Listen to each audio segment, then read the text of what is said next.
Randolphi have summoned you here to exhume,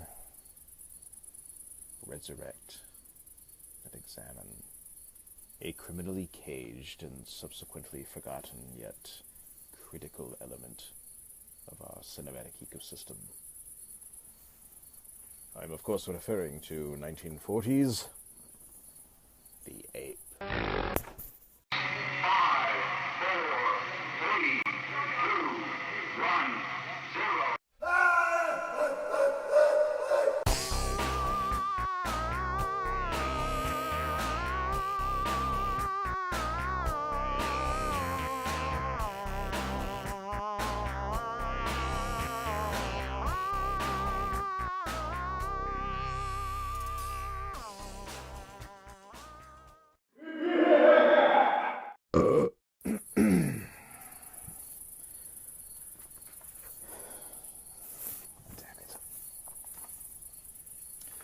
The Ape stars the always brilliant Boris Karloff as Dr. Bernard Adrian. I couldn't save her, and I couldn't save her mother. A genius of the highest order, who is relegated to the diminutive hamlet of Red Creek and its populace of dithering dolts, who wouldn't recognize the doctor's brilliance if it reached out and grabbed them. But more on that later. What really jabs me with a stick is the fact that the so-called real world suffers from a similar inability to recognize brilliance, as evidenced by comments I've uncovered online regarding this woefully underappreciated work of art. Good old gal 34 warbles. From what I've observed, this film smells like high noon in the middle of August at Gombe National Park. A certain David Greybeard, 69, grunts. The ape in question is the most flagrant depiction of a primate ever committed to celluloid. And when Leaky Lewis catapults this filthy lump of synaptic scat, I didn't like it. Really? Say, brainlesses, can't you even comprehend from where Frank Capra drew inspiration for his much-beloved cinematic Yule-log? Why, full 10 years before Bedford Falls came to be, Red Creek positively oozed with familiar circumstances and archetypes. Plenty of freaks around here.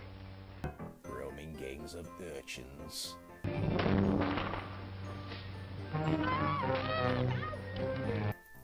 dim-witted druggist. Can I help you? I think they need you in the store. Just as you say, Doctor, just as you say. An insufferable, greedy, and heartless colostomy bag. What for the people you squeeze dry and the usury you charge on your loans? No, I don't ask him to borrow. The town strumpet. I'm nervous. What for?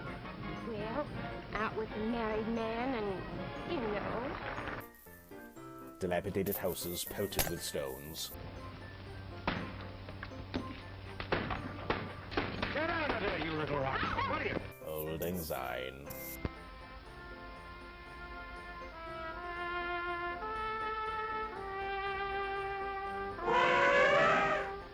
And idiots hollering for George.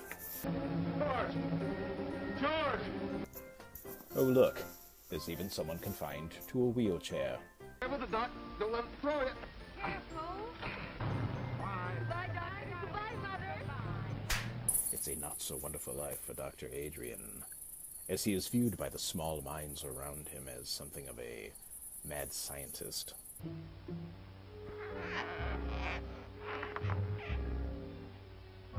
Someone to be feared rather than revered, despite the fact that he is merely attempting to restore mobility to the saintly Francis Clifford. Graceful, beautiful. I am, of course, referring to the good doctor's lovely, yet mute assistant.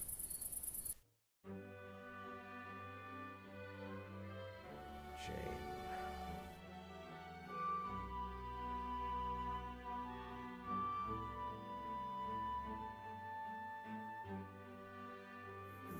looks like an elderly gazelle, ensconced in a tantalizingly matronly.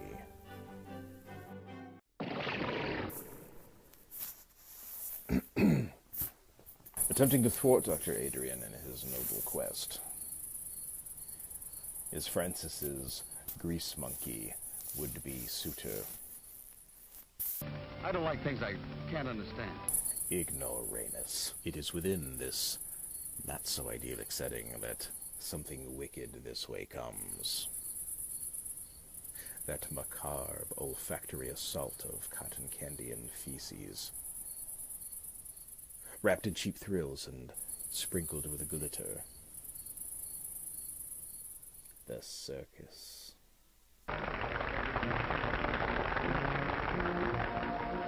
Gee, this is the best circus I ever saw.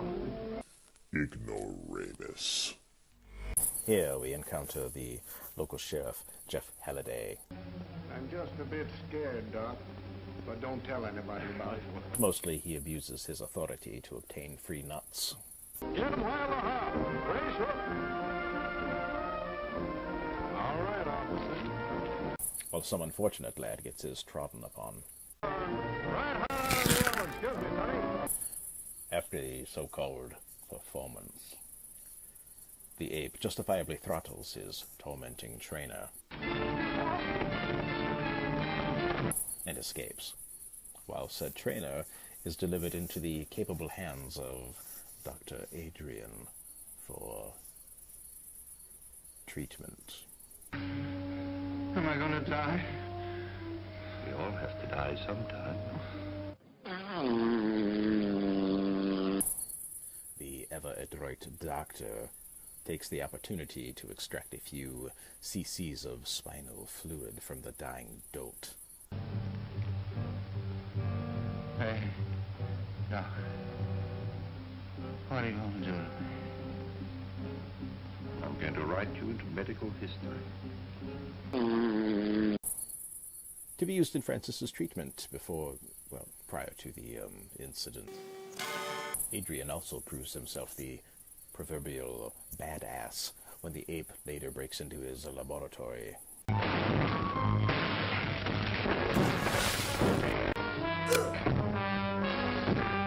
Heinous.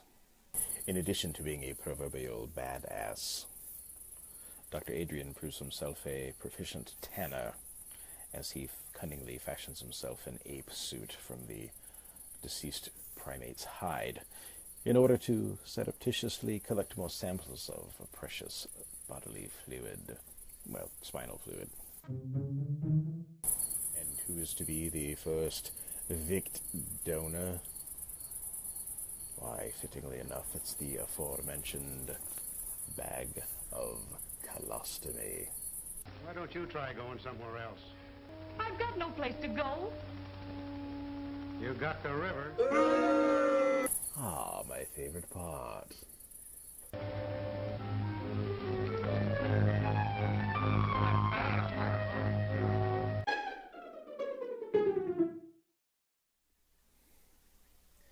Each man's life touches so many other lives. When he isn't around, he leaves an awful hole. Except in this case, Dr. Adrian saved the town from an awful hole. This is no time for joking.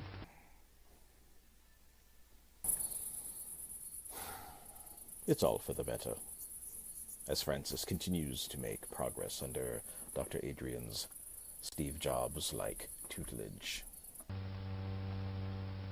No. You can. No. You can. No. You can. No. You can. No. You can. I can't. Try. Stop it, they're hurting you. I can't. However, she's not cleared her hurdle yet, so to speak. As Dr. Adrian soon discovers, she requires just one more.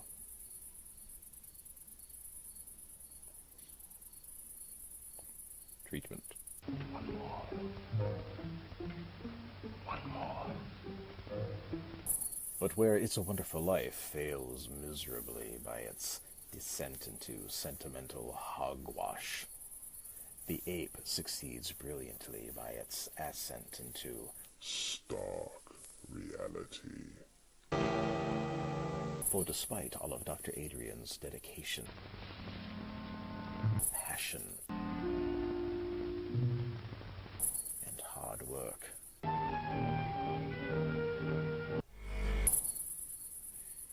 he is rewarded with this. The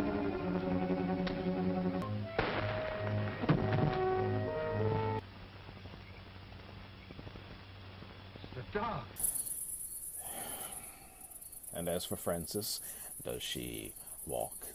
Does she talk? Does she come complete? Dr. Adrian! Well, that's... Walk? That...